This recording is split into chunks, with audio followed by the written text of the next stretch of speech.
Tim, I don't know who is letting you know, but can they confirm that? We are now. Great. I don't need to repeat all that, do I? Thank you. But a general welcome if you just joined us online. We didn't have connectivity for the first bit. My name is Anna Smith. I'm the chair. This is the Transport and Infrastructure Committee of the Cambridgeshire and Peterborough Combined Authority. Would the governance manager please let us know of any apologies that we've received today? Thank you, Chair. Yes, we've had apologies from Andy Williams, the Business Board representative, and also from Councillor Chris Seaton. Okay, now we did have Councillor Dr. Hacknawaz attending as Councillor Seaton substitute, but I don't see him, so okay. But we do have in the room, just so people online are aware of who we have Councillor Sam Wakeford, who is our representative from Huntingdonshire. I always hate doing this because I always feel I'm going to blank out halfway through and forget a council. We have Rebecca Stevens, who is here as a representative, as a non-voting representative from our business board. We have Councillor Alan Sharp from East Cambs District Council. We have Councillor Peter MacDonald from South Cambs District Council. We have Councillor Neil Shaler from the Cambridgeshire County Council. We have Councillor Mohammed Jamil from Peterborough City Council, and we have Mayor Dr. Nick Johnson as well. So those are our members in the room, which means we are quorum, and I'd also like to welcome the officers who are here today, and thank you particularly since it's quite a warm day. I really appreciate you being here. So moving on to item 2, which is declarations of interest. Does any member wish to declare a disclosable pecuniary interest or non-statutory disclosable interest of any items being considered today?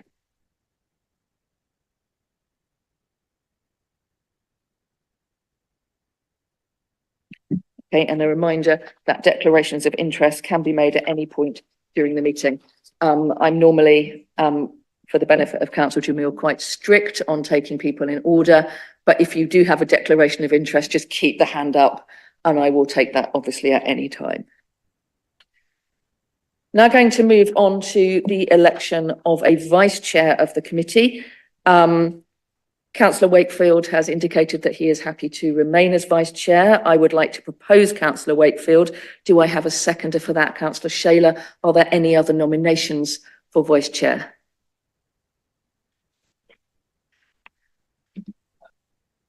I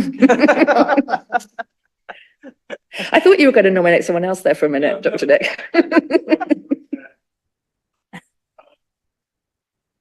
Sorry, Sam. I really should know better, shouldn't I? Okay, all those in favour of Councillor Wakeford, and I, in fairness, it is on my notes here as Wakefield as well. Could I see those in favour of Councillor Wakeford? Thank you. That is unanimous. So we now move on to, and congratulations. We now move on to item 4, which is minutes of the previous meeting and action log. Do the committee have any queries or notes that they wish to make about the minutes or action log?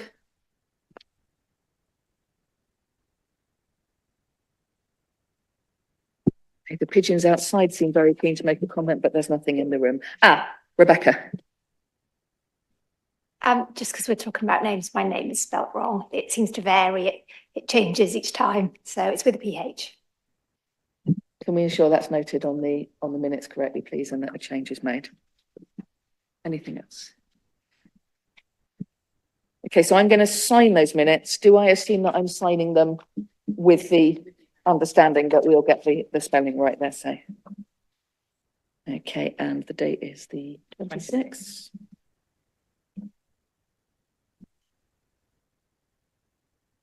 There you go.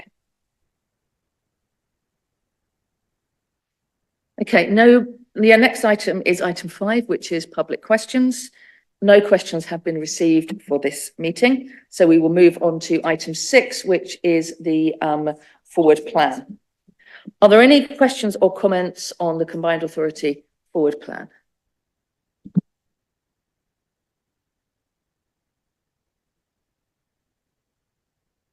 Councillor Wakeford.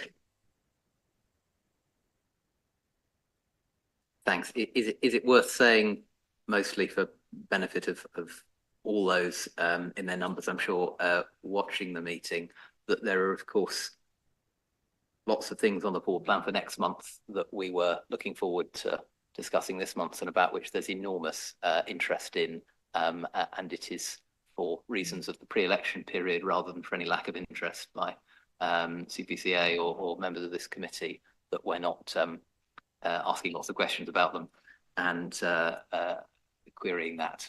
So it's probably obvious, but it feels helpful. Rebecca, can you get your mic on? Thank you, and I think that's an important point, and we will make sure that's noted. Are there any other questions or comments at this stage? Okay, well, we're powering through at the moment. So we're now on to item 7. There's no vote required on the forward plan. We're now moving on to item 7, which is the Director's Highlights Report. Judith. Thank you, Chair. And just to sort of confirm what Councillor Wakeford just said, I'm going to provide a brief update on a number of areas, but a far broader suite of reports will be provided to the July committee across a whole suite of transport, bus and digital connectivity issues. And specifically, we will be discussing proposals around bus reform and indeed the submission of the bus services improvement plan, which was made through the delegation in March to DfT on the 12th of June. You will see from the paper that there's been a number of delays to activity, both across the whole of the public sector because of the election, including the delay to the proposed consultation on East-West Rail. However, the work by officers has very much been continuing across a number of areas so that we are able to bring you full reports of all the progress for your oversight and input to the July meeting. And much of that is summarised here. You can see the work that's happening on accessibility, on the very important transport modelling, which then underpins so much of the transport strategy work that we're going to do. You will see as well the ongoing work on active travel, which is the subject of a full paper in July, and the programme delivery, which much is funded by the Transforming City funds, and the team led by Tim Bellamy to my right is working incredibly hard to mitigate the risks and ensure the delivery of a number of projects with our county and city council partners.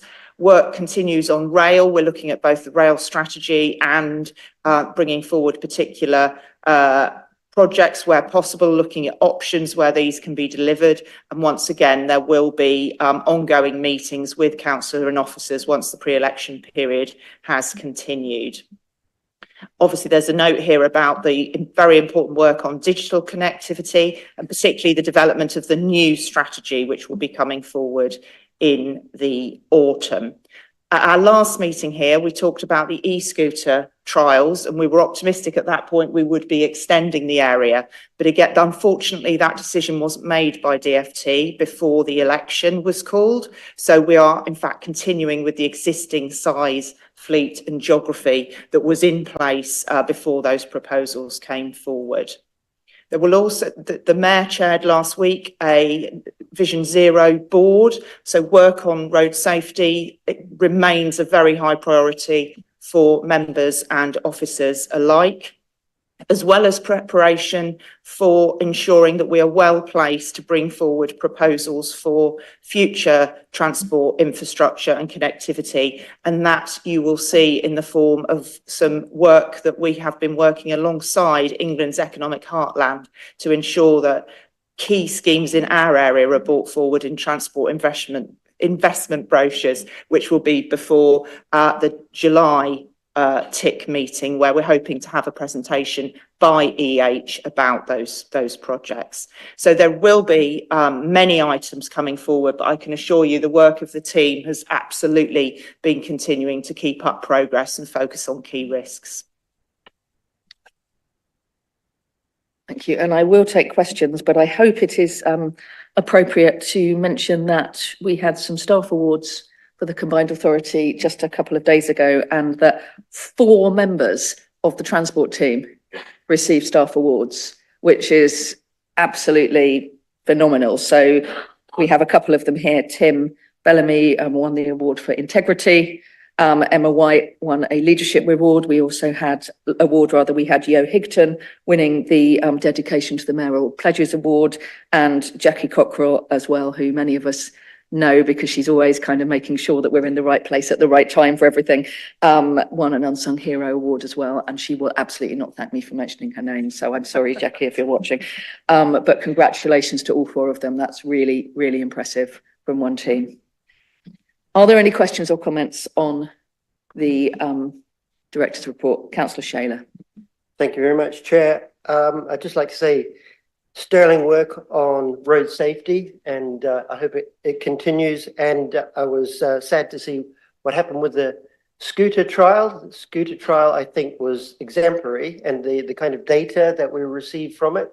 So here's hoping that we get a change in the DFT. I shouldn't say too much. And on connectivity, Alconbury Rail, that was somewhere in the background, and of course Wisbeach Rail, and of course we have to deal with the various rail authorities, but connectivity is the word, isn't it? Thank you. Before I invite Judith to come back on that, are there any other? So I can see we have Councillor Wakeford. I think Rebecca just got in before the Mayor. Anyone else? Right, we'll take you in that order. Councillor Wakeford, please. Thank you. Just very briefly, as not least as Councillor Shaler has touched on it already, we know that there is increasingly, as part of the many bits of work going on behind the scenes, you can't fit into these update reports, work going on looking at Alconbury station as how we can move that closer to reality. So as we've already touched on, there are particular reasons why this month's report is as it is and framed and tackling issues as it does. Could I make an ask going forward that we give at least a reference to give visibility to the Alconbury Rail work in future editions of this, please? Rebecca? Thank you. I just really wanted to welcome the Connecting Cambridgeshire strategy that's due in the autumn, and in the papers it talks about the links with other work going on like health equality, net zero, climate change, and I just wanted to make sure we were including economic growth in that because it's such a vital part of it. Thank you. And yeah, that's something certainly I hear as chair a lot from businesses, that the crucial role that transport plays in supporting our economy across the region. So Mayor Dr. Nick. Thank you, Chair. I have a comment which I wanted to highlight and then a question.